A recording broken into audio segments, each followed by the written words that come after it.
Hey guys, welcome back or hello. This is your funky fishmonger, Mark, and this is a little segment we like to call Fish Bites. We're going to be talking about fish.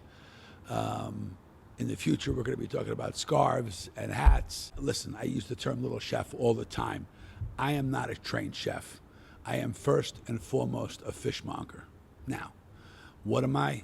I'm just a chubby cook that likes to make delicious food for my loved ones and myself. But more importantly, we're on this team together. So as we're cooking, I want you to say at 3 o'clock in the afternoon, you know what? I can make that dish. Our whole mission statement is to get legs under the table.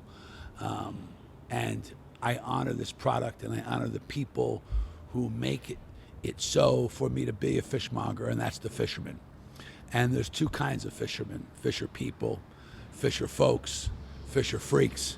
There's the guys who fish wild, and there's the guys who farm, guys, gals, whoever. But listen, there's been a lot of open-faced shitting on the farmed industry. And this is something that we're going to have to address. Listen, is all farming fantastic? Absolutely not.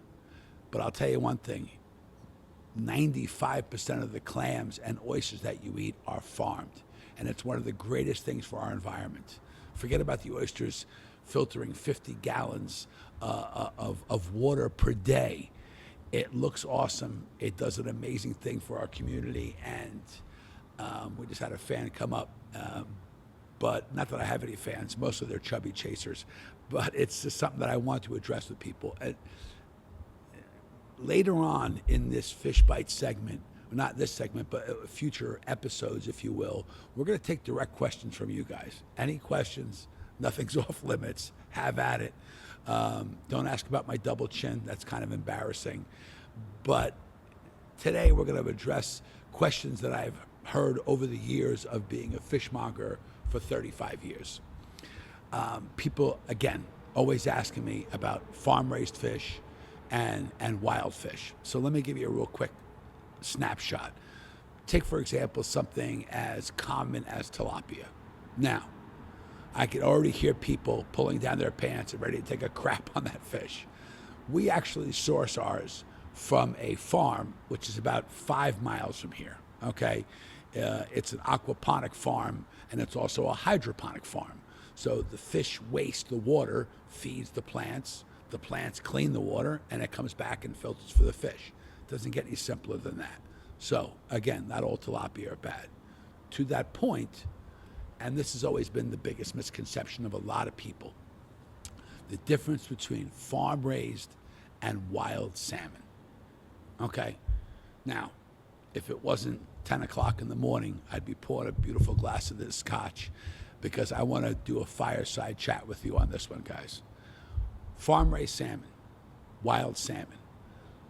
The first thing we're talking about, obviously, is wild and farm. But more importantly, we're talking about an Atlantic species of salmon and a Pacific species of salmon. Now, for this general conversation, the wild salmon that you're going to see available in the market for the most part is going to be king salmon, coho salmon, and sockeye, okay?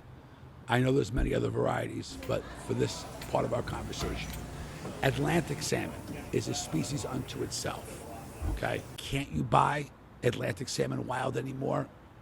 It is verboten.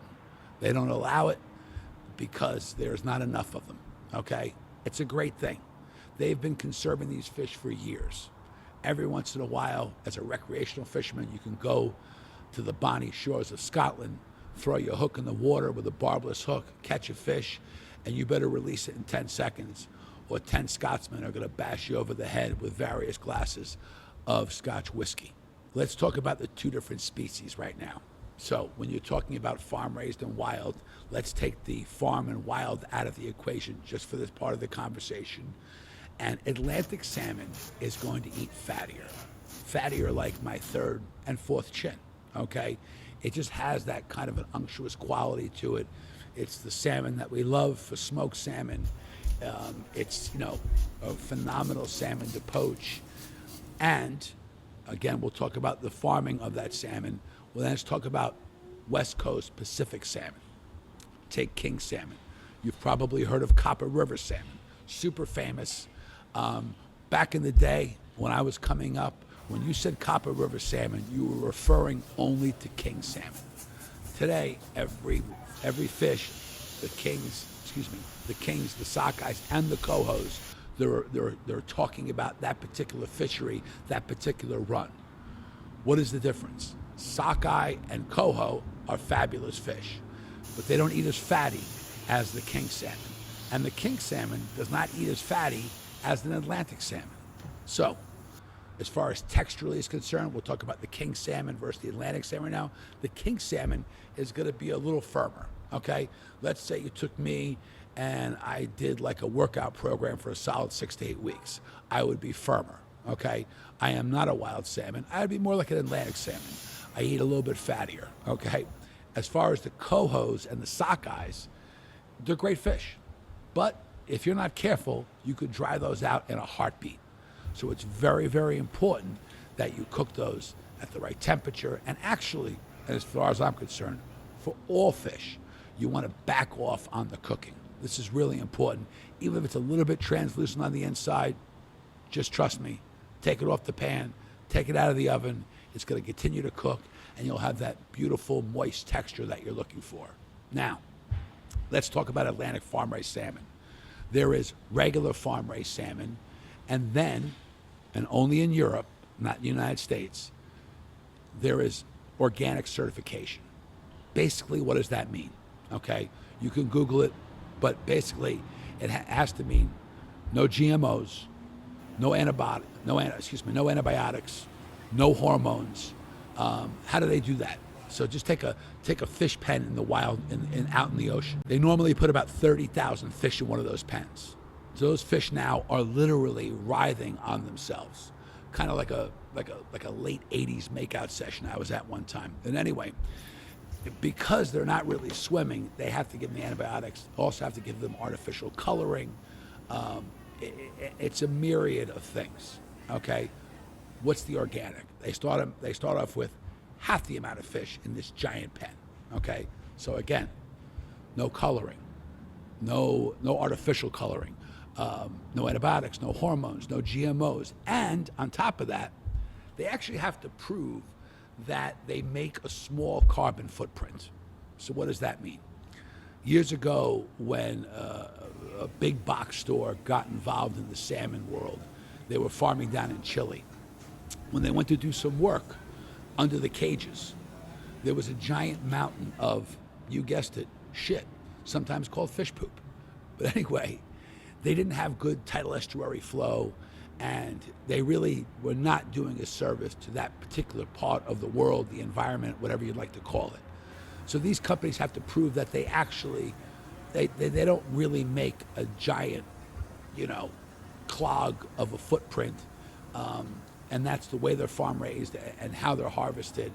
And by the way, as far as the difference, forget about the nutritional benefits of a organically farm-raised salmon and a regular farm-raised salmon.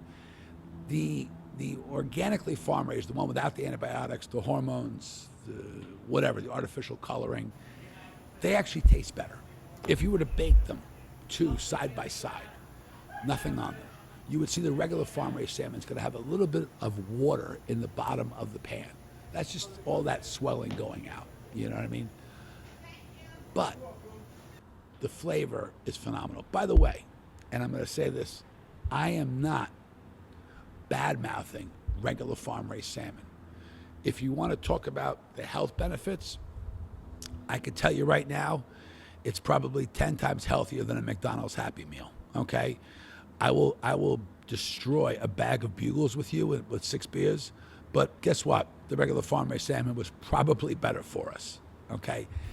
So, again, the difference. Farmed, wild, but again, 2 species, okay? As far as the coloring, someone asked me, like, what's natural coloring can they use? I hope I said this correctly. It's anastathum. Anastathum is an algae that shrimp and flamingos eat to be pink, okay?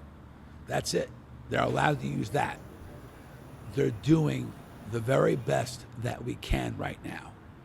We cannot deplete the waters of fish. We will need farm raised fish on our tables to keep this beautiful blue marble going. And we're going to enjoy them all. And more importantly, every fish out of the water is a goddamn gift. It's ancient, people.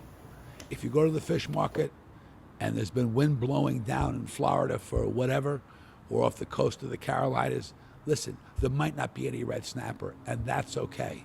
There might be a beautiful sea bass from Long Island. There could be a gorgeous fluke from Massachusetts. Whatever it is, you, not me, are fish experts. How do I know that? I'll give you a perfect example.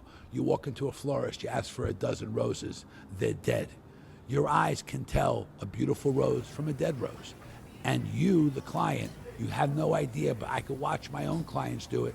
They pick the most beautiful, vibrant fish on the ice, okay? And by the way, when we're talking about relationships with fishmongers, I don't care if you shop here or anywhere else. Make that relationship. Go ahead, ask to smell it. If they tell you no, you walk out or get yourself some chicken. I will warn you in advance, fishmongers, when you say the word relationship, we get a little needy. So someone might start wanting to hug you. There might be some spooning involved, but remember, it's all worth it because you're going to get the freshest fish. Listen, I really hope that this information helps you make informed decisions. They're both good, wild, farm raised. Like we said back in the day, can't we all just get along? This is your funky fishmonger. This is your first episode of Fish Bites. More to come. I'll see you soon. And more importantly, I'll see you at Metro.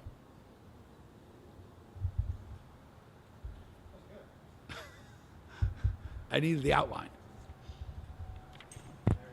What did I miss?